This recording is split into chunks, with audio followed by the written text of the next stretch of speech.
All my life, I've been grinding all my life. All my life, grinding all my life.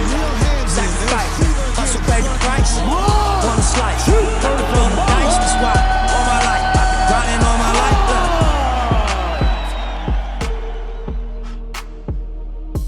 life. Welcome to another episode of Inside the Grind. I am your host, Serafina Maulupe. We have an amazing guest with us today. I am so excited that he is here. I've been reading a lot about him. I'm excited to talk about his journey. He is a New Zealand rugby union player who currently plays for the Blues in Super Rugby. He is also part of the All Blacks. I'd love to introduce Karl Tu'inukuafe. Did I pronounce that right? Was that? Yeah, that's pretty good. Oh my God. Well, thank you, Karl. Thank you for your time. Thank you for being here. What are you up to right now? Oh, it's our day off today, so I'm still in bed pretty much. But I was looking forward to jumping on here. Yeah, no, and what are your off? Do you do anything else on off days? Do you like what does your recovery look like? Mostly just going to the pool, maybe taking the kids to the playground. Pretty much just family time, really. Yeah, and I know how many kids do you have? I know you have one. I've got 3 boys. Yeah. Oh, look at that! All boys. Oh, that's that's so awesome. How is fatherhood? Yeah, no, I enjoyed it. It's I had my first son when I was like 20 years old, so Got it. It's like perfect. So whatever age I am, 28, I know he's 8. So Yeah. yeah, keep track of. Yeah, no, that's awesome. But like I mentioned, in the intro, I was like, I've just been doing my research on you, and you have such an amazing story, and your story and how you started your career is pretty different from other players. And I just love for you to touch on the beginning, and just you growing up in Auckland, New Zealand. Yeah, so I grew up in a island family home. Well, it wasn't too island style based. It was mostly just my parents were Tongan, but they tried to, get us pretty close with the New Zealand culture and learning the English language and everything. So my Tongan's not that great, so I mostly speak English. But yeah, rugby started for me when I was about 5 years old. 5 years old, my dad taught me pretty much everything I knew until I got to high school. I really enjoyed playing rugby at high school, with your friends, your family and stuff. But once I left high school, I was pretty much done. I had enough.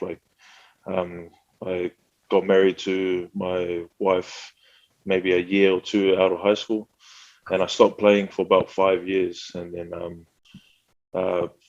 you probably read that I got overweight. I blew out to about 170 kilos, and I'm sorry, what is that? What is that in pounds? Is that 170 is probably like maybe 350, 360.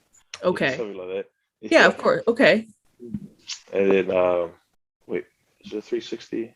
I want to say it's like doubled, right? I want to say it's doubled. Yeah. Probably something like that. Yeah. About 360 pounds, and then I was having problems with sleeping and stuff, so went to the doctors. Doctors gave me the heads up that I'll probably end up having a heart attack or something if I didn't make a lifestyle change. So I came back to rugby in 2015, so it was about 5 years out of school, not playing anything, just working and stuff. So I came back to rugby, and everything kind of happened from there on. Just been lucky with everything. No, yeah, and I mean, and just a lot, just like in the different articles, you also mentioned in there, and I thought that was important, is like mental health, and and I something that I personally went, playing college basketball, that's something that that we face as athletes, is mental health, and I'd love for you to touch on that. Yeah, I'd love for you to touch on that. No, it's definitely when I was I first came into the full-time program, because I was just playing like a little bit of rugby when I first came back. But then 2018 was a huge year for me. I was kind of going into Super Rugby teams as an injury replacement. So I wasn't there. Sorry. Got phlegm in my arm. Yeah, so got called in for injury replacements, and every week that would go by, I would just be like, "Oh, I'm just here for a week or two." Then someone would get injured, get extended. Someone else will get injured. I'll get extended again, to the point that every single guy in my position was injured, and I ended up playing. So everything in 2018 was kind of like unfortunate for some guys, but it worked for me all the way into the All Blacks. Like everyone was getting injured, and I was just filling into the gaps. So I was pretty lucky to, play for New Zealand and play Super Rugby in the same year. So the whole mental side of it was pretty overwhelming, though. Like I was pretty much used to, just working, I don't know, 40 to 60-hour weeks, and then all of a sudden I was a full-time professional rugby player, and everyone's asking me how I'm doing this stuff, and I just didn't know how to answer it, just because I was trying to figure out how everything's been happening, and I was kind of living paycheck to paycheck, and then all of a sudden all this money's coming out of nowhere. So it was pretty overwhelming at the time. I don't know how to explain it, but there was times before all this rugby stuff happened where mental health was a big factor, just because I didn't know how I was gonna provide and all this and that. Everything happened, thank God. No, and I read an article that you said that we need to something about normalizing mental health, and especially for men to speak up, and be vulnerable and open up. So I want to acknowledge for that, and saying thank you, because I feel, especially in the Polynesian culture, you don't really speak on it, you just push through it, but then you get older and you're just don't know how to, you don't know how to cope with it. So, and I want to just say thank you for that, and being vulnerable and being open. But man, now living off paycheck to paycheck and then getting back into rugby, what was the toughest thing for you to adapt to once you got back into rugby, being away from it for 5 years? Probably, when I was about, I think it was 360, I had to drop about 40 pounds as quick as I could, playing rugby, just to help with my health problems. And probably the hardest thing was just the eating. Oh my God.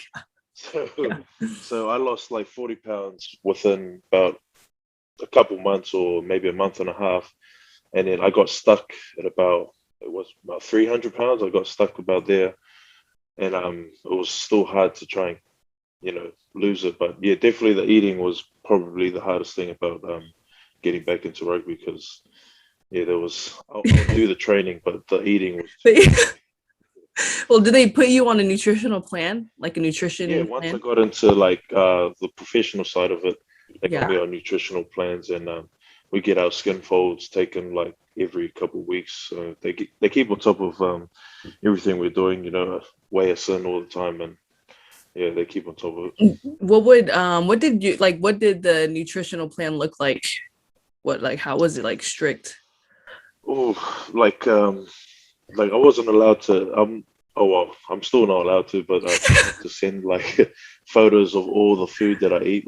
They have to see everything that I'm eating, and I pretty much have to fill out little forms of what I'm doing, and when I'm eating, how much I'm drinking, and so on. What do you? I'm curious. When you're craving some junk food or something, what is your go-to? Is it McDonald's? What do you? I love a good pizza. Oh my gosh! Especially stuffed crust. I'm pretty much there for the stuffed crust. Oh, yeah. Eat all the pizza, leave the crust for last, and just dip it in sauces. Oh my gosh, I am there. Pizza is my weakness. I love pizza. But man, how was it when you found out you were going to be, part of the All Blacks, play for the All Blacks, how Yeah. can you like paint a picture for us when when you found out?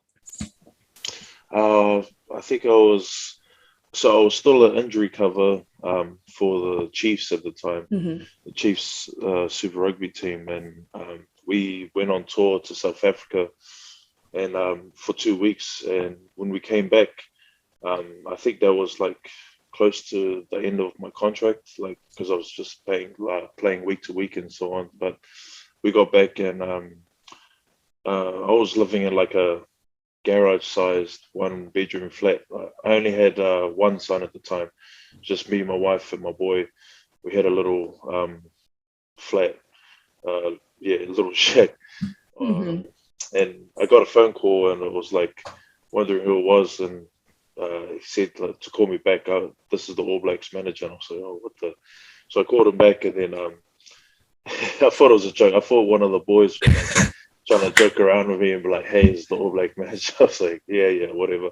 He's like, oh. So I called him back, and then he was like, hey, Carl, we have an injury in the All Blacks. Tim Perry's gone down with a knee injury. We want you to come in. And I was just thinking, oh, okay. Who was this again? And then he was like, oh, this is Darren Shane, the All Blacks manager. I was like, oh, okay. Oh, yeah, thanks. Cheers. And he's like, yeah, congratulations. And he hung up. And then, yeah, me and my wife were just pretty emotional. Oh I my told her, I was just like, oh, yeah, and the All Blacks manager's just called. I'm going into camp with the All Blacks. And then, yeah, we just broke down pretty much. And it was actually the same week that we found out she was pregnant. Oh my Yeah, so gosh. everything was like pretty overwhelming that whole year, 2018. Like being in the Chiefs, making my debut for the Chiefs, and then finding out the All Blacks wanted us. And the same week, my wife was like, "Oh, I'm pregnant," and I was like, "Far out." Oh What's going on? man. Everything's happening right now. That is so awesome. Oh my gosh. So, okay. So I had the chance to interview via Fafita. Are you Yeah, familiar? yeah, I yeah, had the so because I asked him like, what was your reaction when you found out, that, yeah, when you got a call from the All Blacks? He was yeah. like, man, he was what you just said. He was like, I thought one of my guys were like pulling a prank on me. I didn't believe it at first. He was like, no, whatever. And like hung up. And then like they Yeah. called and he was like, I just think that's so funny because like yeah, I just so I because you guys both had like the same reaction, like, oh, this isn't real. Um Yeah, can't believe it at the time. Yeah.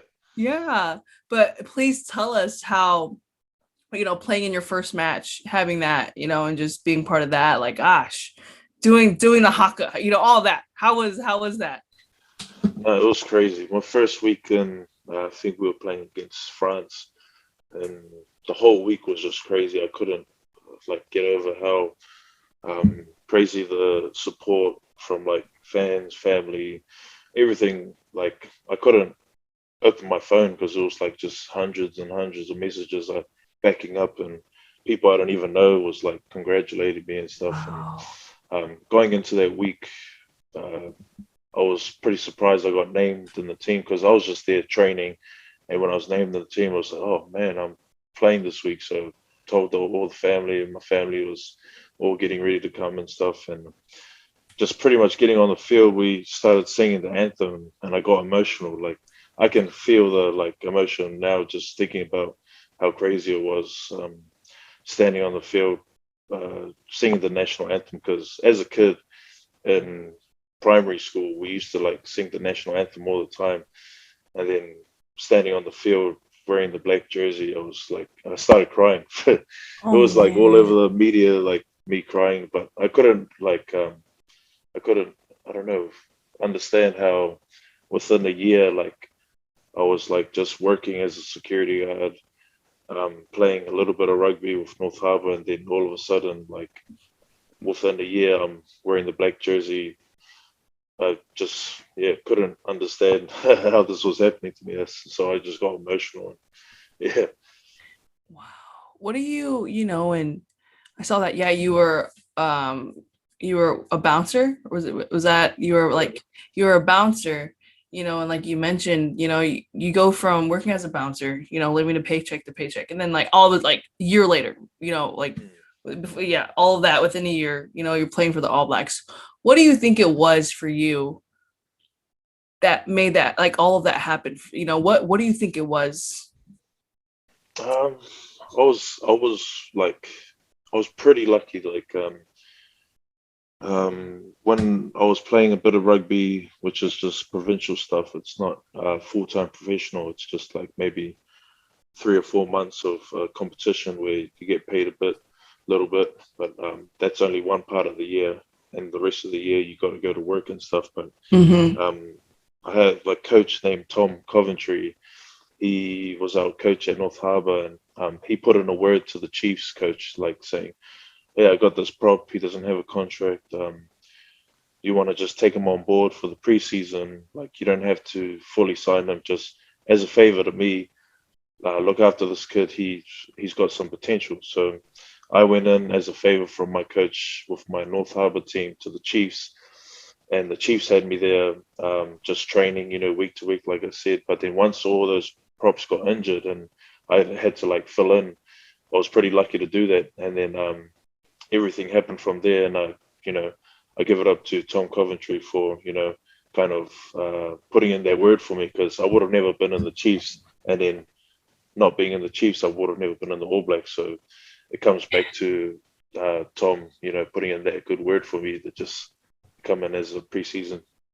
Wow. And I mean, you gotta kind of pat yourself. You're being a little humble. I think you gotta pat yourself on the back too, because I mean, it's, for Tom to put in a word for you, I think it's because, like, you like, you show it on the field, your hard work and all that, and so yeah, cheers to you. You've put in the work. You've put in the work. But, is there a game or a moment that has been memorable for you so far? Oh, it's got to be the first All Black Mm. match. Like, we were playing, I think we were down a bit, and I came on to the field for a scrum, and we pretty much dominated the scrum and got a penalty, and everyone was, giving us high fives and stuff and patting us on the head. And I'll never forget that moment, just because anytime like new fans um, approach me, they're always like, "Hey, I was there when in that scrum against France, man. I love that scrum you did and all this and that." Well, it wasn't just me; it was our pack, but they always just remember it just because it was my first time on the field and we were able to get a penalty. So that first game for the All Blacks was pretty memorable, and I don't remember crying in front of millions of people before, so I was Yeah. pretty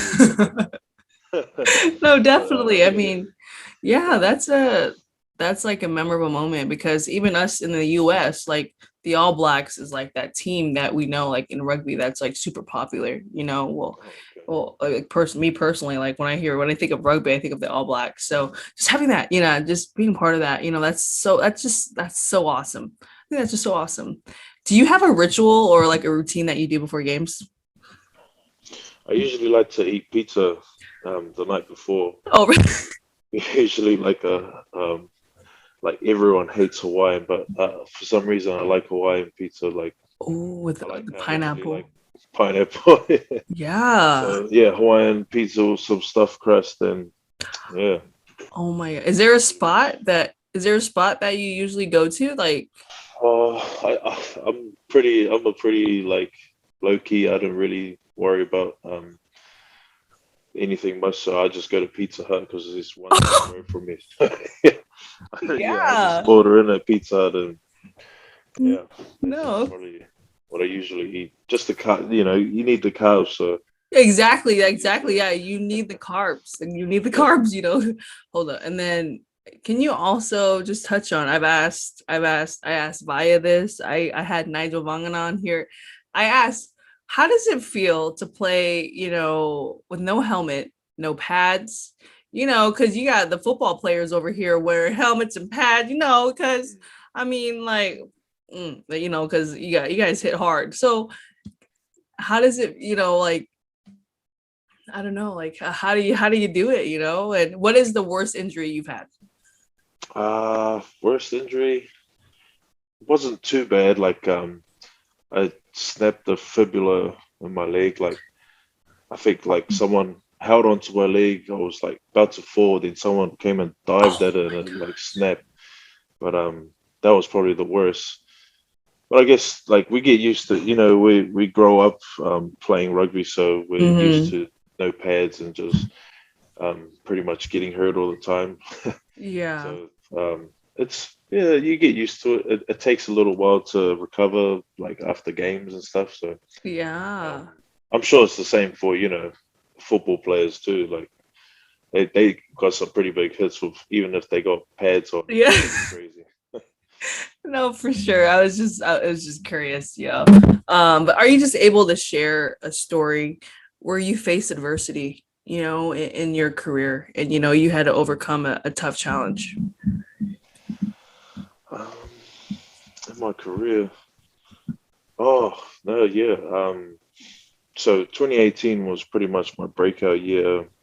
Coming onto Hmm. the scene, I was able to play Super Rugby and international rugby within the same year. But the next year, 2019, that was the World Cup year, and everything's building up to try and make the World Cup team and stuff. And I think about halfway through our Super Rugby season, and like World Cup isn't until later.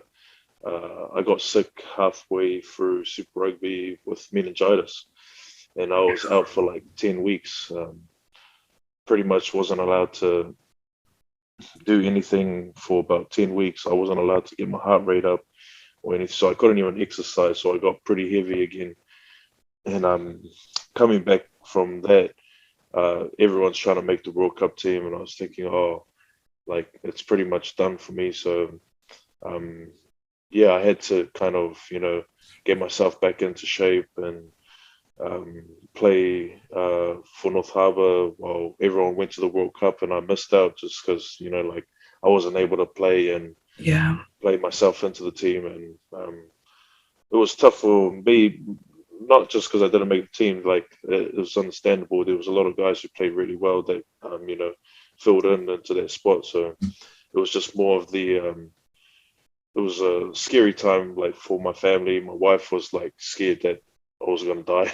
So Oh like man, of there's two course. types of meningitis, like the one that kills you, and then there's one that like kind of can affect you really badly. But luckily, it wasn't fatal for me. So I was just out, like I was pretty lost in hospital for about a week, and um, yeah, it was a scary time for my family. They were all emotional, especially my wife.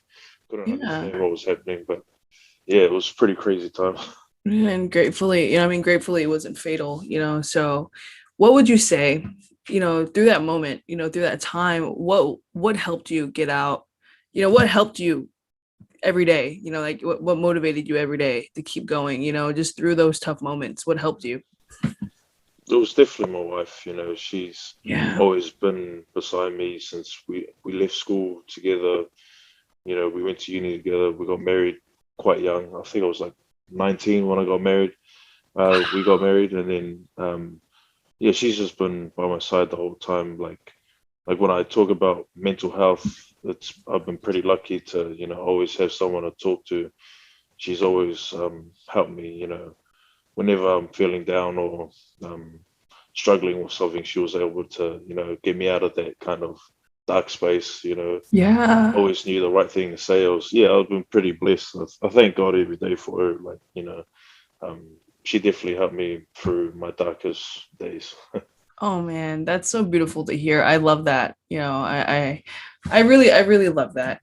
And what are the teams that you support out here in the US? What are like your NBA teams, NFL?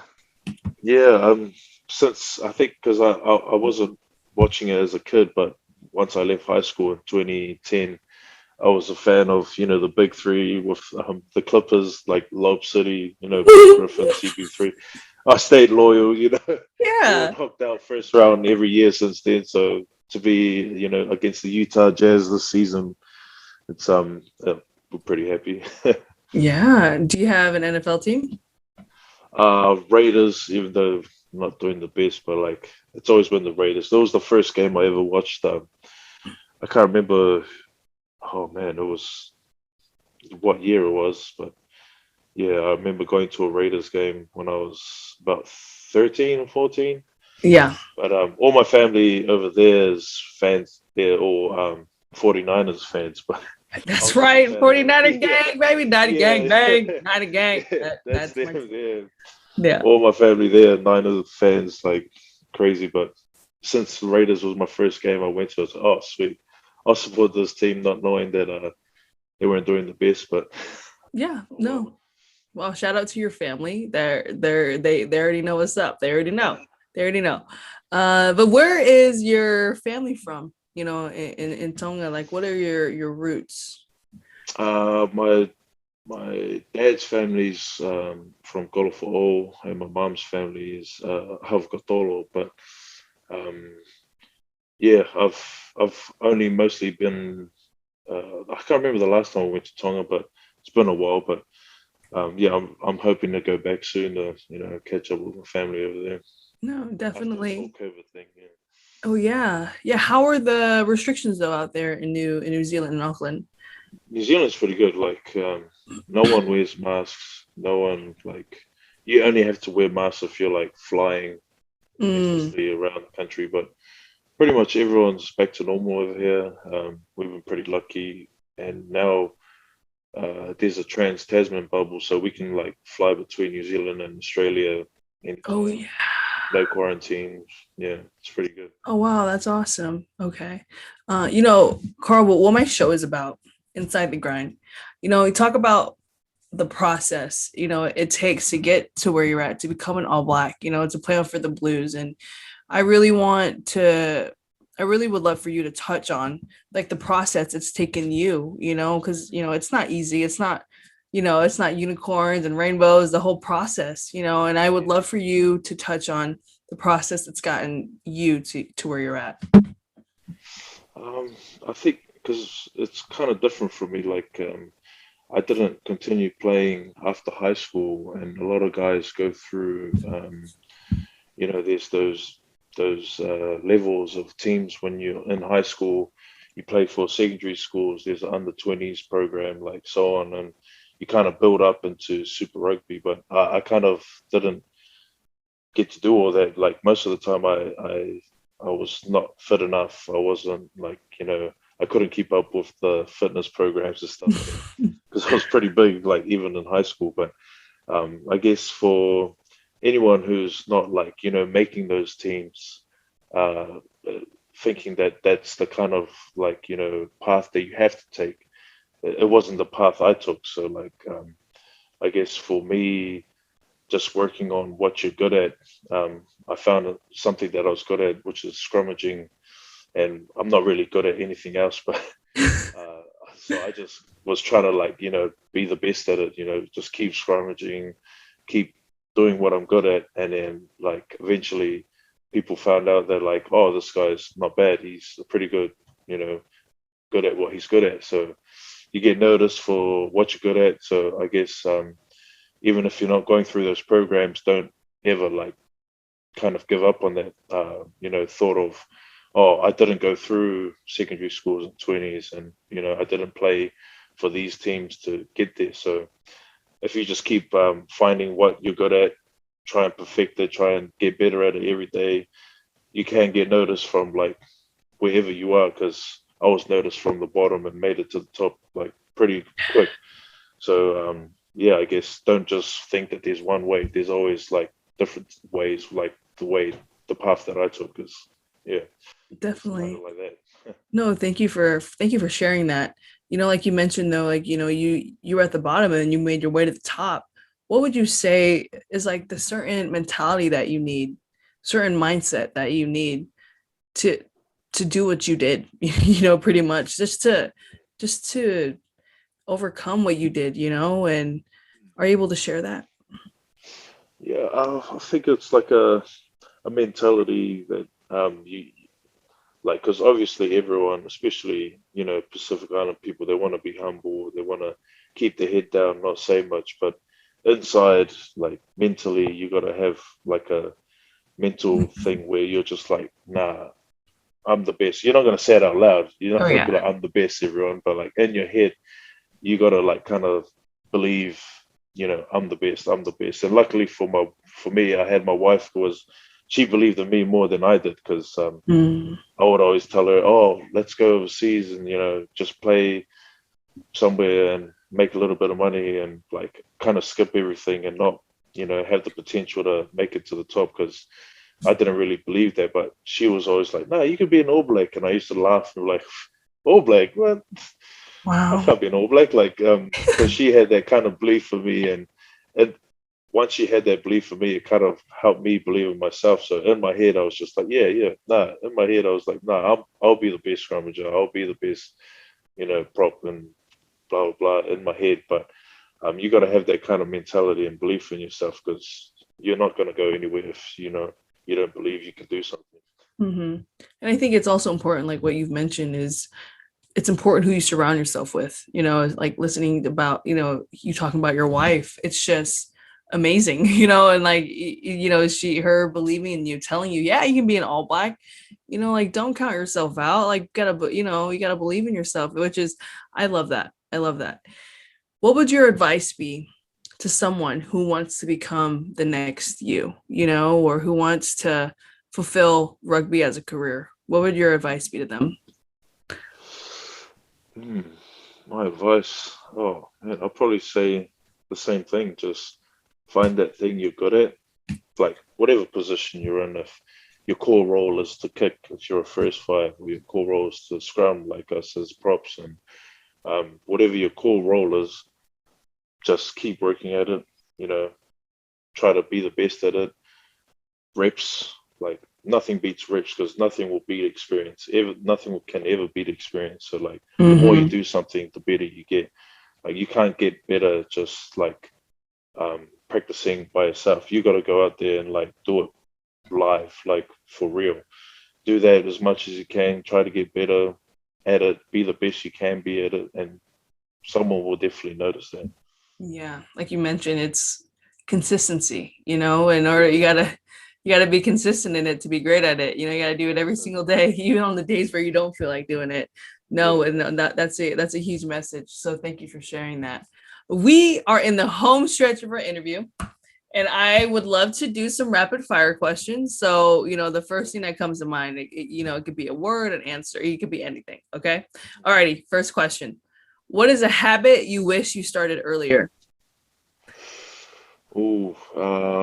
Drinking a lot of water. I drink a lot of water now, but man, I wish I started drinking a lot more water earlier, just because the benefits of water like helps heaps. Definitely. Do they require you to how much do you try to drink by yourself? Like, is there a certain amount that you try to drink? Like, I've tried to get at least like maybe 2 or 3 liters a day. mm, But because I drink cover on the weekends, like it dehydrates you, so I have to drink like extra water the day after. So just to try and catch up. yeah. Oh my gosh, kava. So I've had kava before. Wow. All I Oh have to yeah. say is wow. It's interesting. It's interesting. Yeah.